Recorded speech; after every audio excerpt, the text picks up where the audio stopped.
And welcome back to another episode of the Filmistines. Thank you guys for joining us today. Today I am joined by my messy friend, Lucy. Messy?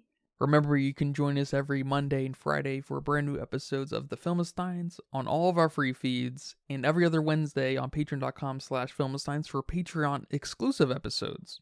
Some recent episodes include Borderlands, the 2016 Suicide Squad, Happiness, Kinds of Kindness, and the first 2019 Joker. Remember to leave nice comments, thoughts, and ideas on our Patreon as well. Come subscribe to our YouTube too, and rate us on Apple Podcasts. We appreciate all the support. Thank you guys very much. But today we will be talking about Todd Phillips' 2024 release, Joker Folie, the Joker sequel. And I just wanted to start off by saying that I liked this film very much. I think it's a very messy film. I think it has a hard time setting up with what it wants to say. I think it has a hard time sticking the landing. I think it sort of forgets the character we set up in the first film. But with that said, I like that we ran with this idea in Arthur's head that the world is a stage. And of course, we saw that emphasized to the N+1 degree with this musical angle. I believe I am totally on board with the Lee Quinzel thing as well, because Todd here in the sequel sort of answers my question or my concern of, can we just forget the comic book tethers, at least as far as I know them? But that also at the same time begs the question of why this is even a Joker film. I do enjoy her angle of being in love with the idea of this man, not the man himself. The court case thing, I mean, listen, it's very cool, I think, on paper, but it being the essential through line of the film, with having basically nothing to say outside of creating this very public divide between us versus them, was not great. And I will go on the record saying that this film is much better than people are pretending it is. It's obviously not nearly as good as the first one, not that the first one is a masterclass film to begin with, but this film is being treated quite unfairly. But more importantly, the reason we're all here today, I'm very curious how you feel about Joker Folie à Deux. I can't wait to talk about this movie.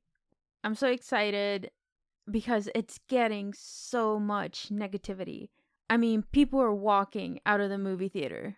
That is completely outrageous and such a statement in its own right. It's not cool how this film is being treated. Yeah, I saw a short of some sort, I don't remember on what platform, of this couple walking out of the movie theater, telling us they just walked out of the movie theater and trashing the movie. And I'm with you, it's a bit ridiculous. Also, how are you going to trash something you didn't even finish seeing? But okay, it's getting too much hate, and I'm not here for it. I can't exactly figure out where it stems from. I know people tend not to like musicals, especially movies that shouldn't be musicals. We've had some very recent films released as musicals that didn't do as well as I had hoped. We had Mean Girls, we had Wonka, we had The Color Purple. People were not happy these were musicals. And I don't know if it's that I'm just feeling it recently that people aren't a fan of musicals, or if people have always not been a fan of musicals. But there's also the aspect that this movie is a sequel. I don't know if people tend not to like sequels either, especially a film like Joker that was so loved when it first came out. But I'm with you. I'm a fan of this film. I liked what I saw. I wasn't sure what the point of the film was. I didn't get a clear message. I didn't get a clear central conflict. As the title suggests, there's this madness that's supposed to be shared. Didn't quite get if it was supposed to be with the Joker and Arthur, or with Lee and Arthur, or Lee and the Joker. I get that, but I didn't understand the delusion itself that they were all supposed to be feeling. I don't know. I don't know if I'm just a bit lost on it or if I need to think about it some more. I think it's the former. I don't think this film does a great job at explaining what all is going on. But I very much enjoyed the musical aspect. I like this Oh When the Saints themes. They were whistled throughout. The inmates kept singing them. It was sprinkled throughout here and there. I really enjoyed that. I liked the incorporation of some classic music as well. I like classic old music in films. It tends to give this vibe, maybe some sorrowness. Depending on where you put it, it could also be some creepiness, but I liked it. I really liked that the musical aspect was used as an internal monologue for Arthur. Like you mentioned earlier, it's hard to miss that that's a little bit of what's going on. Most of this is in his head. I don't know how much is in his head. And since you said that, now I'm thinking, was all of it in his head? So I kind of have to readjust what I think now. But at least it's clear that a lot of the music, a lot of the production-ness to it is in his head. I loved the introduction of the film, which they made the Joker animated, and he looked exactly like Joaquin Phoenix. I loved it. It gave this cartoony feel to the rest of the movie, along with this stage production tone, which I liked it, and I thought the sound design was on point, adding to these elements. Because when do you see guards whistling the same tune over and over, or kind of being kind of catchy like that, or people dancing all the time, cartoons. So I appreciated that tie-in. Joaquin Phoenix did a phenomenal performance, as he did in his last film. He lost the weight again. He needs to teach me some tricks. And then we have Lady Gaga. I don't think she did half bad herself. The only other movie I've seen her in is A Star is Born. She was okay. I probably had an issue with the character more than I did with her performance. I couldn't quite understand the purpose of giving the Joker a romantic partner, especially with how it ended. I really didn't understand then. But I agree with you with the whole courtroom thing. I enjoy courtroom dramas, especially when they don't feel like they're going to be a courtroom drama, like Miracle on 34th Street or The Exorcism of Emily Rose. Those are just like bizarre movies that have a case in them. Those are cool. But this one didn't own those scenes. They didn't own the courtroom drama-ness. Yeah, it didn't seem to care where it was. Yeah. Especially thinking about the district attorney or whoever, Harvey Dent, that character, how milquetoast he was. He had no presence. He was just this little cuck that was this hollow representation of the other side. There was no character. Yeah, that's a good way to put it. He was so hollow, we didn't even hate him. Because you're normally supposed to hate that guy, But we didn't. And last but not least, that ending. I don't know what happened there. I don't get it. I don't understand it. Maybe if I understood it, I could be on board with it. But I don't. Okay, yeah, so the intro with the cartoon section, the animated section, was excellent. It's 10 out of 10, in fact. How are you going to walk out when you just saw that? Yeah, I feel like you have to kind of give the movie the benefit of the doubt, and that after that, it sets this beautiful stage of you becoming a shadow of your former self, and that shadow superseding your reputation before you know it. It takes a life of its own. Perfect. And we get this sprinkled throughout the film in, different ways, through Lee's character, through his side of the courtroom, through the visuals of people wearing Joker masks or whatever. We see the aftermath of this Messiah-like character crumble beneath this reputation that has taken more than a life of its own. And I think that's where we land. That's obviously the very clear point of the movie, from beginning to end, at least in a bookendy way. How we get there is messy, I think, very messy. So he's like a martyr of some sort? More or less. But more importantly, Arthur is this representation of this entity that transcends into an idea and loses all form, and in that process finds that there's always a next clown in line. And I think this might be a little bit more of an extension of his first defense of what the original Joker was trying to do. And maybe you can help me finish articulating this, because there's obviously something very fundamental about everyone turning their back on Arthur. His enemies turn their back. His fans turn their back. Todd Phillips expected this film to be received this way. I think it's built into the film itself. And it feels like to me that Todd wanted out, and so he needed to metaphorically kill himself and let the next clown take his place, to let this insatiable, delusional expectation just move on without him.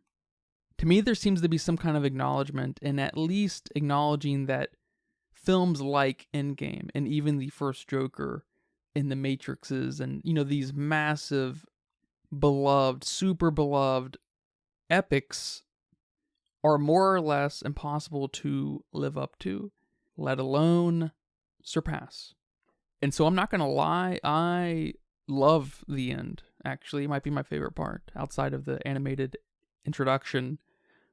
It reminds me of just using the Joker as a source to kind of tell a taxi driver sort of story, a so-called dramatic, real story, but still tether it to something that is referred to as not cinema, or just Pulp Fiction, really.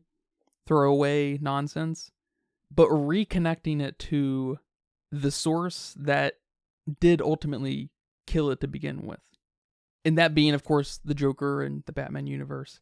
And I guess what I mean specifically by that instance is when we have that crazy man kill our Arthur, our Joker, and in turn becoming the so-called Joker we now love. Yeah, I don't know if I got all that from that movie. That seems a little too much, a little too extra for this 2-hour movie. Like, I get it, but I don't get it. I don't understand the so what behind it. Especially with a character we sort of fell in love with in the first movie, and now we're making him completely insignificant because he was a symbol all along. Yes. It loses so much. It loses everything. Yeah. And it's almost built into the movie itself, because Arthur is so quiet now. He's been totally emasculated. Where's his laugh? I know we kind of have this moment. It's out of context. It's a really cool moment, but within context, I'm not sure what you're really trying to set up. I'm not really sure what the point is from A, B to C to D. Right, and I understand in the beginning he was on meds, so he didn't have that personality. Sure. But then after the meds wore off and he lets us know, I stopped taking the meds. Mm-hmm. It's like, oh, you did? When? We couldn't tell. Yeah, exactly. Because the song that they sing, they hum, lets us know pretty much that someone's gonna die. But I guess to me, the song has a positive connotation. The saints are taking you to heaven. It's sort of a salvation moment that I thought that's where we were going with this, that Lee somehow was going to be his salvation, the something that finally learns to love him no matter how mad they are, no matter how chaotic they are. But it didn't go that way, and that's why I'm so upset about the end. Again, not that Lee is a totally reliable character, so I don't know if she was or wasn't pregnant, if that was something she made up or not to get him to not be mad at her, because she obviously lied to him. But in my head, I kind of had this happier story for them than here's the next Joker. Haha. No, totally. And it would have been really cool if we saw that happy story in some kind of delusional way where one thought that. Like in the 2016 Suicide Squad. Yeah. Their Funny love. enough. Yeah. Exactly. the only interesting thing about that film. Yeah, Lee to me was just this representation of the extremist, right? And then when the curtain is lifted a little bit, just enough to remind a human being that this is another human being, that this man is not this transcended Buddha, Jesus Christ-like figure. It turned her off. It turned her off, and it just, to me, represents this delusion. Yeah, I get that. And this is where your point that you made here and you made in our previous Joker episode, why tie this into the Batman universe? Because now I'm expecting Harley Quinn, not these symbols. Yeah, and we get that in one of the most beautiful shots in the movies when she's walking through the crowd and she's got her makeup on and stuff. Very briefly, and I hate to hear that you're almost waiting for the tie-in to some consequential degree, but this movie, way more than the first, it's kind of funny that I'm saying this, maybe really begs the question, why is this a Joker movie? Yeah. What is this? I agree. I completely agree with you. I see it now. Yeah, but the end, I love the sticking point of that tying into the Joker, and I guess my problems could have been remedied simply by this Arthur being a sequel to the Arthur from the first Joker, but this is a new Arthur. This is not the same man. Prison hardens you. I guess. That needs to come across, though. Yeah. Right? It sounds like he has friends at prison. These guards are very much his buddies, and we see that played out in the funniest way, where Arthur says some shit about his guard friends, and they get all butthurt, and then it's a very masculine Top Gun moment. They're butthurt. They need to take it out on Arthur, so they rough him up a little bit.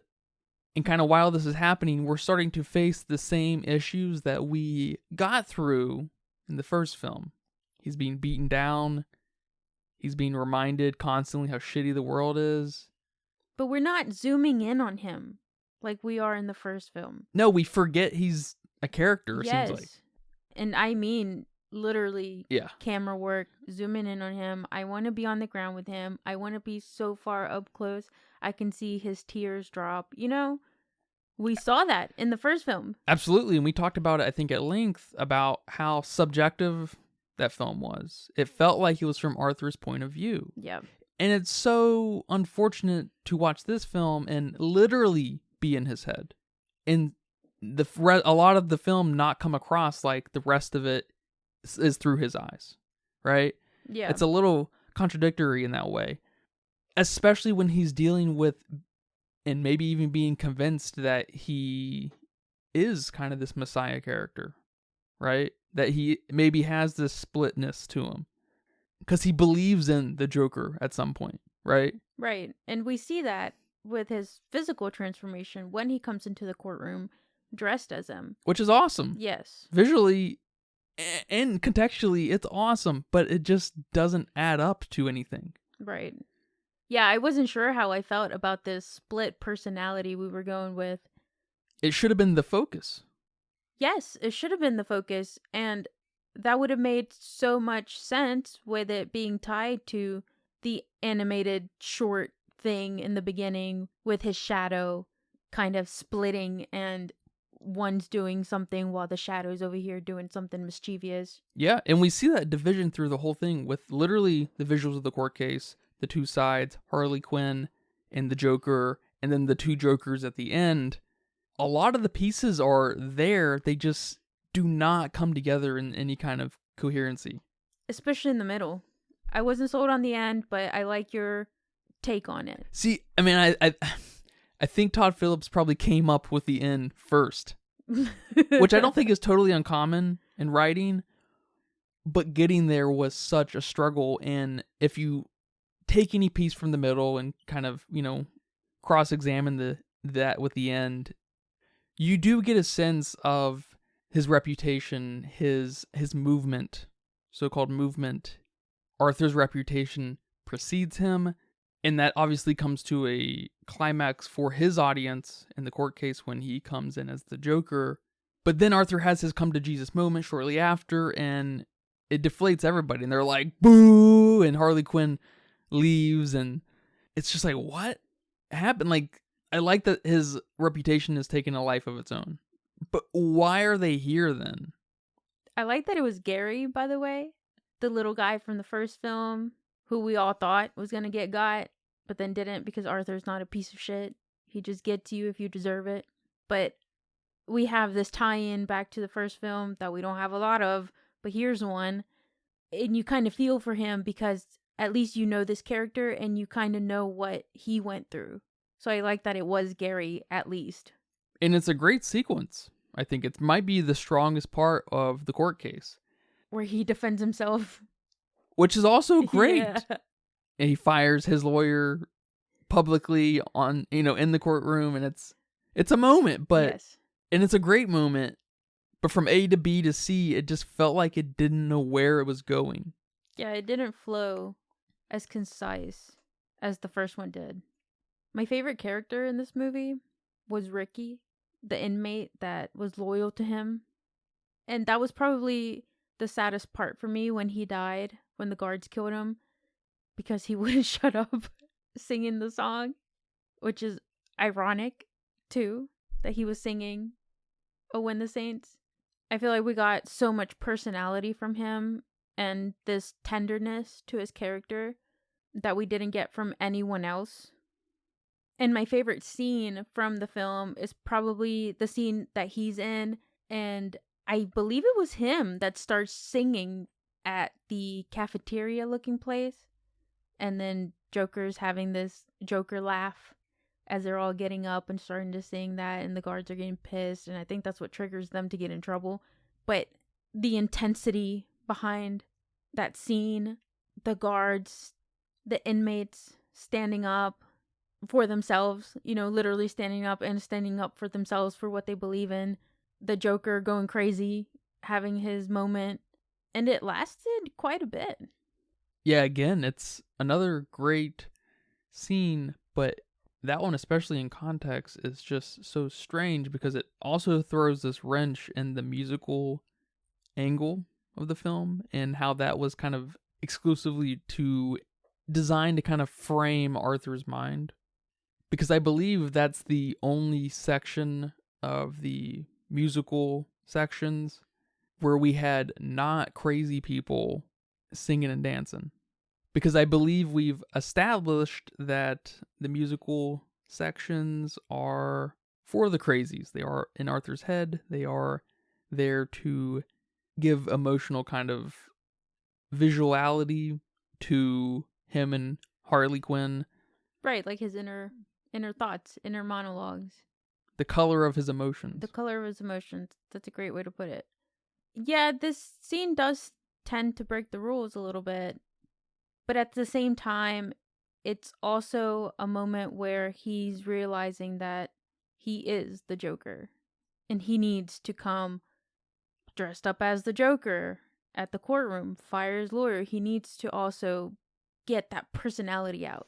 I feel that, but it's kind of lame that he's almost been tricked into, oh, I am the leader of this. Oh, yeah, but this is my destiny. This is who I am. And that's the sad part. And that's probably where we should keep in mind that he does have mental issues. And he has been abused. He does come from a troubled past. Are those the people that tend to be easily persuaded? Easily manipulated? Maybe. And this is on a side note, but I also like the part where Lee is telling the reporters that they're going to build a mountain. And one of the reporters is like, you're going to build a what? There were a few little yes quips like that. I like those. Yeah, those were cool. I'm going to tell you the fundamental problem with this film, and maybe everyone's already said it and knows it. Todd Phillips. Massive direction problem here. Because even though this movie has great performances and visually stunning, again, we're missing some of that emotion. We're missing some of that tone. We're missing some of that camera work. The coherency. The complete vision. The cohesiveness, exactly. And nowhere in that is this shouldn't have been a musical, by the way. Just want to emphasize that. Funny enough, I think that's one of the most sensible decisions to come out of this film. Yes. It just wasn't used in the most sensible way. Yeah, it gives me Sweeney Todd vibes. That's like, what? Why are we singing in this movie? But it works and it's good and it's arguably some of people's favorite musical. Well, I think it's even more sensible here because of how we established the Joker in the first film. But I like that. And I will say, I don't like any of the songs. Don't like any of the performances as far as the tempo and rhythm of it all. Really? I like the one, and I don't know the name of it. I couldn't find it. There's not a lot out there yet of specific songs I was looking for. Maybe I didn't look for it well enough. But it was the one where he was singing in front of that TV. And he was singing in his head. That's when it was super obvious that he was singing in his head because he was still. And the inmates were not interacting with him like they were in his thoughts. But I think that was my favorite musical moment as far as lyrics and rhythm and even the dancing. Lee wanted to build a mountain, and then we made a mountain out of a molehill. Well, man, thank you for watching this movie and talking about it here today. You're welcome. Do you have a budget guess? The first film had a range budget. I think it was like 50 to 70. So I think I'm going to go with 75 for this one. Are there more moving pieces? Yes. But I can't see it costing much more than the original. Well, it says here on Wikipedia that it was $190 to $200 million. What? Where? The production? Money laundering. Money laundering? Yeah, no one knows. I don't know why every movie needs to cost. Remember Twisters cost like $500 million too? It was... Yeah, but they got Twisters. Well, they didn't hire those Twisters. What?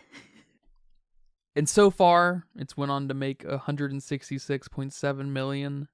Ooh. I don't know if there's any chance it's going to make money, but I guess we'll see.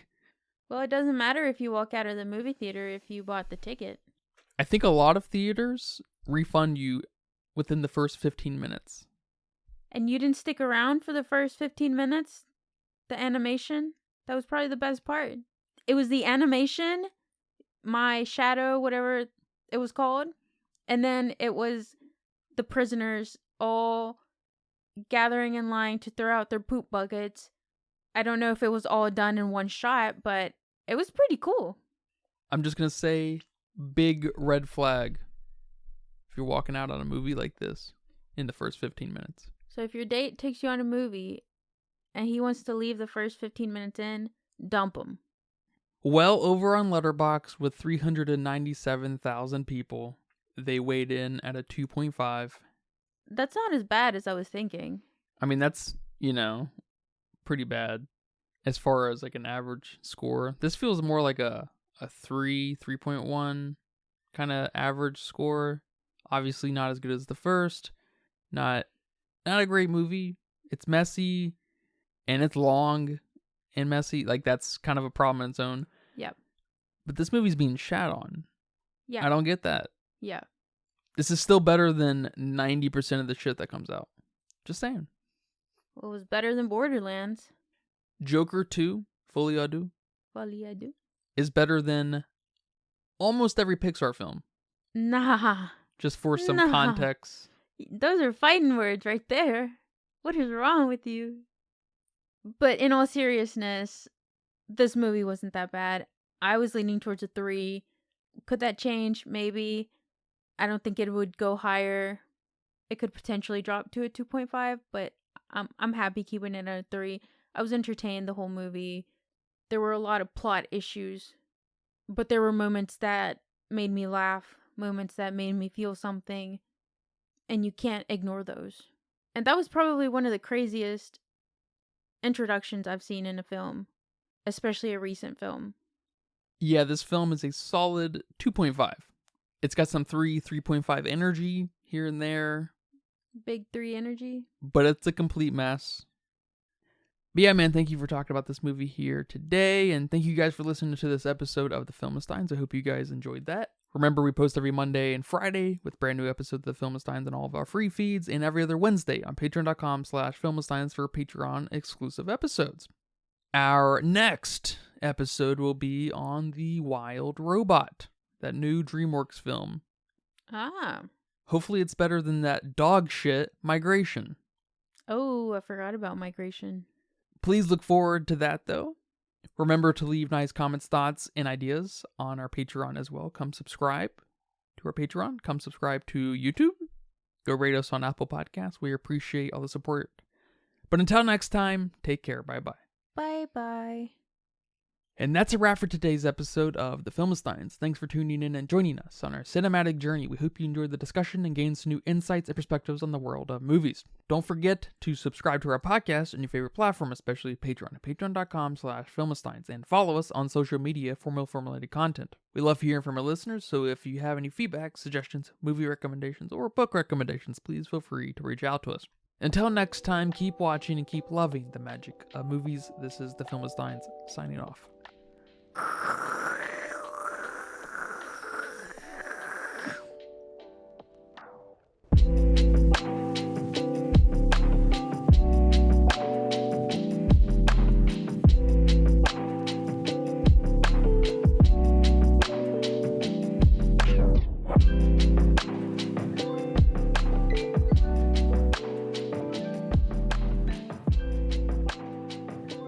when the saints come